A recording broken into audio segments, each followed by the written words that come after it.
noite, bom dia! Estamos aqui pela TV Horizonte, a TV de Nossa Senhora da Piedade, a nossa padroeira.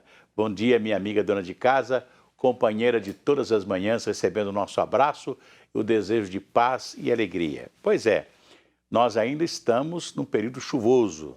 A meteorologia está prevendo chuvas para esta quarta-feira em Belo Horizonte, né?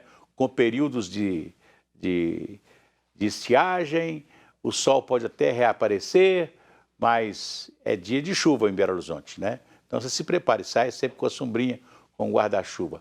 Hoje a cidade amanheceu com problemas porque no elevado do Carlos Prates, né, um caminhão, ao passar debaixo da trincheira, é bom lembrar que ali tem uma trincheira e tem um elevado. O elevado é o que vem lá da Avenida Bias Fortes para o Carlos Prates.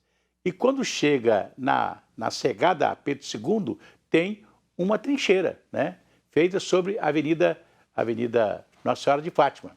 Então, nessa trincheira, um caminhão foi passar debaixo ali, levando uma carga, né, que não coube debaixo do viaduto. Então ela bateu lá numa estrutura do viaduto e o viaduto ficou durante bom tempo de ontem até hoje, né, o que causou uma série de problemas de trânsito pela manhã, porque muita gente que passa, chega e sai da Pedro II pelo elevado Carlos Prates não pôde fazê-lo hoje de manhã. Agora já está tudo certo, né? A prefeitura já liberou o viaduto, né, a trincheira e liberou naturalmente o elevado Carlos Prates. Pois é, o presidente Bolsonaro não vai precisar mais de fazer operação.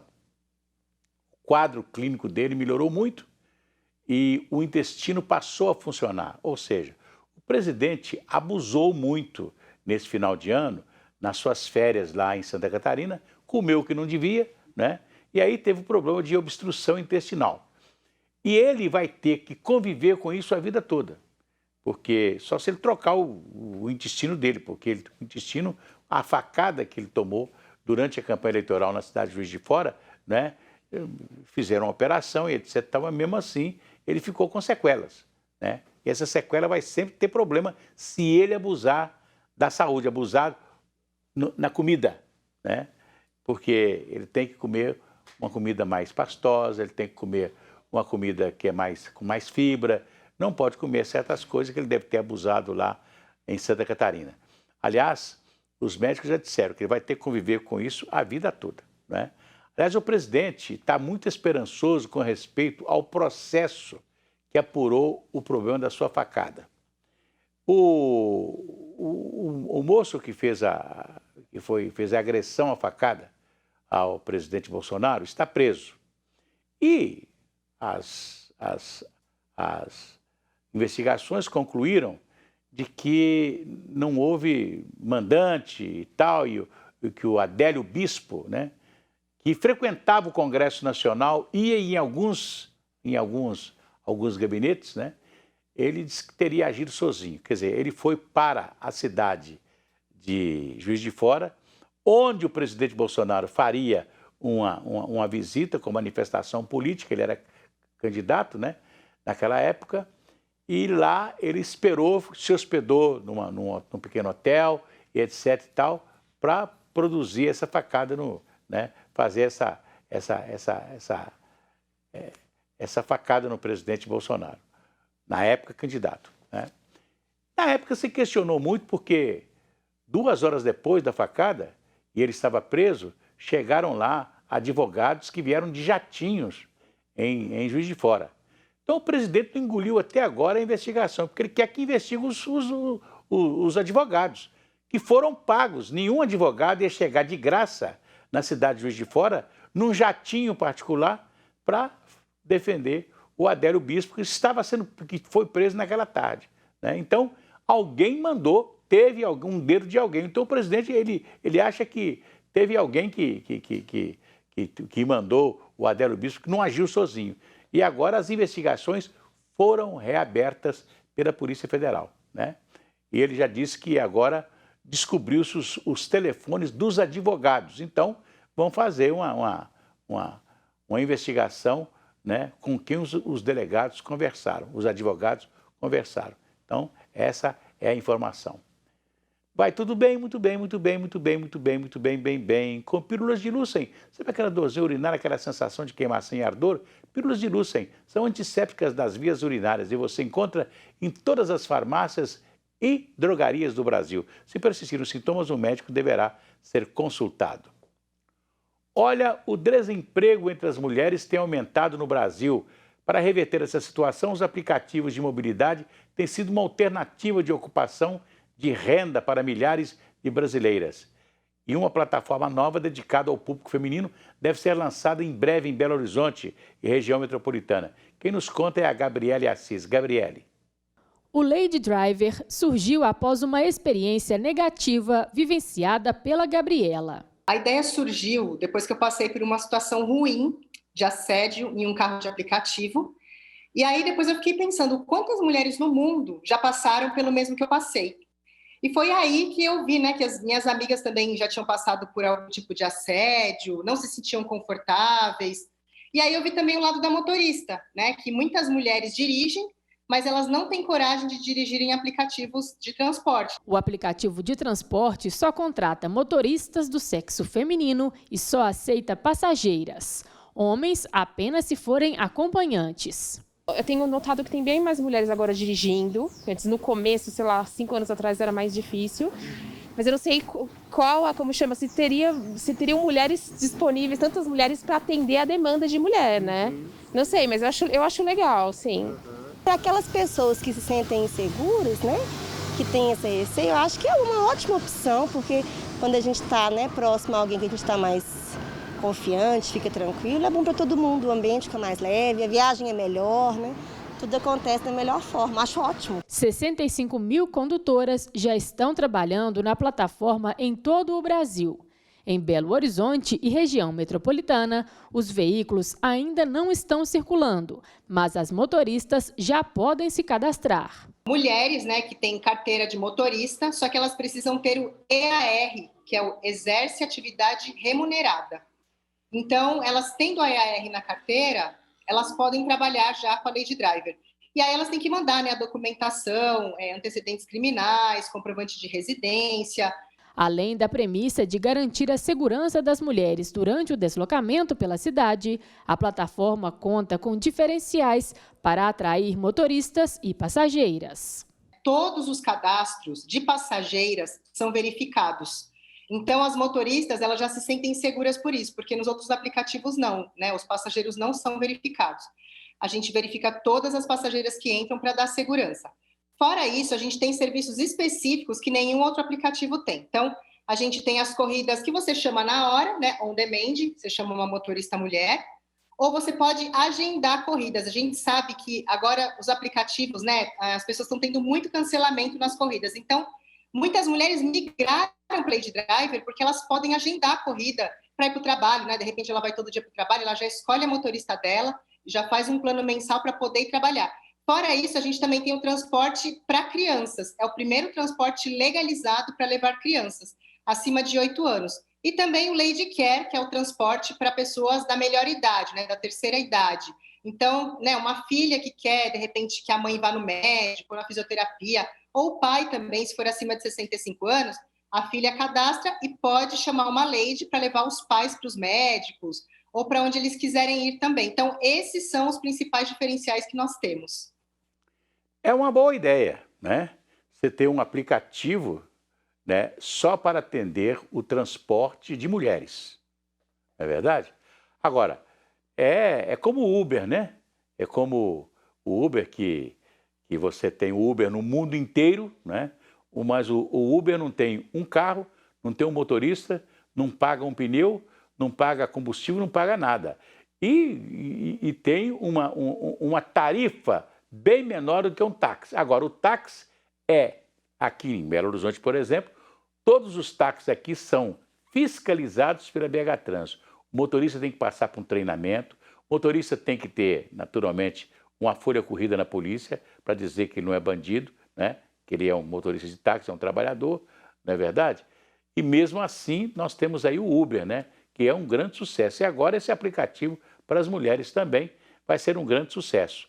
Agora, é importante, né, a mulher ter um aplicativo para ela chamar, porque ela tem mais confiança em entrar num carro dirigido por uma mulher do que dirigido por um homem. Não é verdade, né? Então, isso aí é importante, né? Então, parabéns aí pela iniciativa, né? Eu continuo achando que todos que fazem transporte de uma maneira geral tinham que ser fiscalizados por alguém, como é o táxi que é fiscalizado pela BH Trans. Eu sou favorável ao motorista de táxi, porque ele é fiscalizado, né? O carro dele é fiscalizado para saber se o pneu está bom, se o carro está em boas condições. Ele tem que passar tem que ir lá na BH Trans 2 vezes por ano para fazer fazer uma fiscalização. Quer dizer, tudo isso ajuda, né, você ter um transporte melhor, não é verdade? Né? Nós temos aí hoje, né, o transporte aí por aplicativo para ônibus aí tem dado problemas, né? Inclusive fizeram do Barro Preto uma rodoviária nos últimos dias, infelizmente. Pois é, a campanha presidencial esse ano promete ser muito quente, pelos candidatos que nós já estamos tendo por aí, né? Vai ter Lula, vai ter Bolsonaro, vai ter Dória, vai ter o Ciro Gomes, vai ter o Sérgio Moro. São os candidatos que se apresentam até agora. Então, muita gente está dizendo que o Sérgio Moro vai ser desqualificado na campanha porque é tudo aquilo que ele fez, né, o Supremo Tribunal desmanchou. Mas eu fiquei sabendo que o Sérgio Moro já está com as respostas na ponta da língua, né? Ele vai, por exemplo, dizer: e aqueles que foram condenados e que tiveram que devolver o dinheiro roubado? O que o Supremo vai fazer? Vai mandar devolver o dinheiro que eles devolveram? Vai retornar o dinheiro para aqueles que roubaram? Já é uma das justificativas, né, do ex-ministro Sérgio Moro, né? Então, vai ser uma campanha que vai ter um disse-me-disse muito grande nessa campanha eleitoral, né? Aí ele vai perguntar: o Supremo vai mandar devolver o dinheiro que aqueles que foram apenados tiveram que devolver? Dinheiro da roubalheira? É isso aí.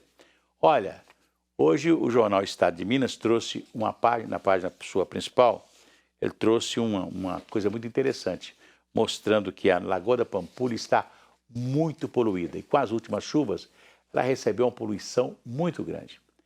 Eu fico achando interessante o seguinte: tem coisas simples que poderiam ser feitas. Por exemplo, não sei se vocês conhecem ali perto da Toca da Raposa 1, né? Ali tem uma ponte onde entram dois córregos, o córrego da Ressaca e o córrego Sarandi.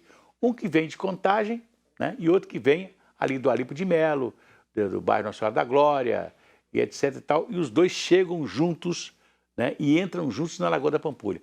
Você não podia ter ali, por exemplo, um vertedouro, e podia ter, por exemplo, pedras gigantes, né, debaixo daquela ponte, onde a água, por exemplo, não levaria garrafas, não levaria papel, não levaria nenhuma sujeira. A sujeira ficava do lado de cá. Era muito mais fácil você limpar a sujeira quando não tinha grande volume de água, não é verdade? Né? E aí não entraria tanta coisa, tantos resíduos na Lagoa da Pampulha. E eu sempre tenho aquela ideia, né? A Lagoa da Pampulha é uma doente com câncer, um câncer. Então tem que fazer uma operação. E a grande operação na Lagoa da Pampulha, para mim, é esvaziá-la, limpá-la, porque o fundo da lagoa é só esgoto, que está ali adormecido há muito tempo, né? Limpa a lagoa toda, tira aquele mato, limpa tudo, né? E faça dois trabalhos, que é o lago de oxidação, para oxidar, ou seja, um lago para limpar a água antes dela entrar na Lagoa da Pampulha, né?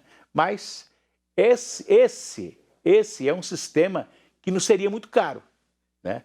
Agora, o outro sistema que estão usando é o muito mais caro, né? Que você tenta jogar produtos químicos na Lagoa da Pampulha para tirar o mau cheiro dela. Olha, se você revolve o fundo da Lagoa da Pampulha, vai ter sempre mau cheiro, porque o esgoto está lá, um esgoto de muitos anos, e que não é de Contagem, não. O esgoto é do Alipo de Melo e desses lugares todos que desceram para ali, né? Daqueles prédios lá no Conjunto Califórnia. Vê quanto esgoto que desce ali de manhã cedo ali e descia tudo in natura para a Lagoa da Pampulha. Então, felizmente, né? tem um esgoto adormecido no fundo da lagoa. Você mexe na lagoa, você remexe no esgoto, a água fica mal cheirosa. E fica mal cheirosa assim. E agora, pior de ser mal cheirosa, é a lagoa com a poluição muito grande com as chuvas que nós tivemos aí. Vamos cantar aquela musiquinha da Auricedina? Se a criança acordou, dorme, dorme, menina, tudo calmo ficou, mamãe tem. A Auricedina é um analgésico antisséptico de uso local para adultos e crianças. Todo mundo sabe. Dor de ouvido, Auricedina. Tá falado? Olha, os Estados Unidos se tornaram o primeiro país do mundo a registrar a marca de mais de 1 milhão de casos de contaminação pelo coronavírus. Em um dia, só um dia, 1 milhão em um dia. O repórter Paulo Zeredo conta pra gente essa história. Paulo. E os Estados Unidos registraram mais de 1 milhão de casos de contaminação pelo coronavírus em um dia. A marca diária ainda não havia sido relatada em nenhum lugar do mundo durante a pandemia. Os dados são de um balanço da Universidade Johns Hopkins. O número é alcançado no momento em que a variante Omicron atinge fortemente o país. Só na segunda-feira foram registradas 1.688 mortes, também de acordo com a Universidade Americana sediada em Maryland. Um dia antes, o médico Anthony Fauci, principal assessor do governo para a pandemia, declarou que o aumento de casos de Covid-19 nos Estados Unidos é quase vertical. Pois é. E é um primeiro mundo, né? Os Estados Unidos, né? Muitos lá reagiram, né, à vacina, não quiseram se vacinar. Infelizmente, a Omicron está chegando lá e com essa expansão muito grande. Aqui no Brasil, a Omicron tem andado por aí. Mas, pela vacina que todo mundo recebeu, né, as pessoas não estão mais naquela gravidade que nós tínhamos nos últimos tempos, né, quando as pessoas iam para o hospital, respirador e tal, e aquela coisa toda. Pelo menos a doença chegou aqui mais branda, como foi a Delta, que andou por aí e que foi mais branda, né?